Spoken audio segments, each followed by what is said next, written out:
Itwere igoti muthenya wa ira gukundika kioho kia miaka 7 mubunge wa Sirisia John Waluke na mwonjoria Grace Wahungu kana marehe ndosha makiria ma milioni 700 litumite ndumiriri nditu kuri atongoria na maafitha othe thirikari aria mekuruhanĩtie na ciĩko cia ungumania wa kĩgĩna kĩa mũingĩ. Guku wabici ya mũtabania wa thitango cia mũingĩ yugĩte gĩkĩ no kĩambĩrĩria gĩa thabarĩ ndaya ya kũhukia ndamathia ya ungumania bũrũri-inĩ. As an office, this we mark as a landmark decision, and we observe that it is going to be a very loud message to those that engage in corruption. A message has been sent. One of the objectives of a sentence is to act as a deterrence. Moving forward is to ensure that all funds or people who are entrusted to ensure that these funds are utilized prudently. Now they've been put on notice. Kurigana na anini ya mũtabania wa thitango cia mũingĩ Alexander Muteti na Joseph Riungu na arĩa no maratongoragia thitango ciira-ini ũyũ. Itua rĩrĩ nĩ ũhotani mũnene kũrĩ Akenya kũrũmĩrĩra mĩaka 8 ya ũthuthuria na ĩngĩ ĩrĩ ya gũcira. Ũndũ ũrĩa magwetete ta wa kũruta mwĩhoko mũnene kũrĩ Akenya harĩ macira mangĩ marĩa marĩ igoti-inĩ ma ungumania. Going forward, as you may have witnessed, and this is a classic example, if we have now a record conviction within 2 years, I believe with the spirit of having matters being heard on a daily basis, then we are likely to see many more within the next probably 6 months, if not less. Mubunge wa Luke mwonjoria Grace Wahungu na mũndũ ũngĩ ũmwe maranyitĩkanĩra na mahĩtia ma kungumia milioni 313 bodi-inĩ ya irio nyumu NCPB.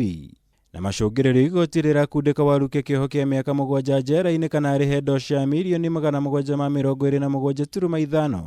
Rĩrĩ Wahungu arathirwo arĩhe ciringi milioni 777 kana akundĩkwo kĩoho kĩa mĩaka 7 njera-inĩ.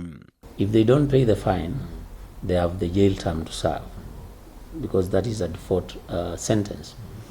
But the amount that is supposed to have been lost by NCPB will be recovered through civil recovery, and that the court was very clear.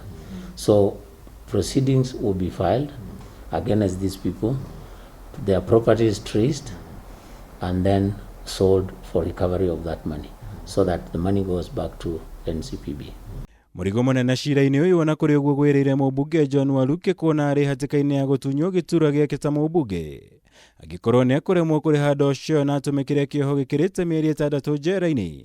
Na wa gwĩkĩra cumbĩ kĩronda nĩ ona thengia wa gũkorwo no ahote kũrĩha kĩgĩna gĩkĩ na etheme gũthiĩ njera. Wabici ya mũnene wa thitango cia mũingĩ nĩ ĩharĩirie gũthiĩ igoti-inĩ na kũmweheria gĩturwa-inĩ gĩake na mĩthingi ya kwaga ũigĩrĩrĩki ta abitha wa mũingĩ. The message is that we are not going to entertain such kind of leaders in offices where they're supposed to ensure that public trust is protected. One of the qualifications, of course, before you become an MP, you should not have been a convict. So then what is the consequence of you being convicted when you are in office? By parity of reason, we would reason this, and in any application that would proffer, that if you have been convicted for this kind of an offense, you cannot continue holding public office. Waluke na aruna ake arĩa mathitangĩtwo cira-inĩ ũyũ ona kũrĩ ũguo marĩ na thikũ 14 gũcokia cira riko. Ngĩribotera Kameme TV, njitagwo Mwaura Wagunya.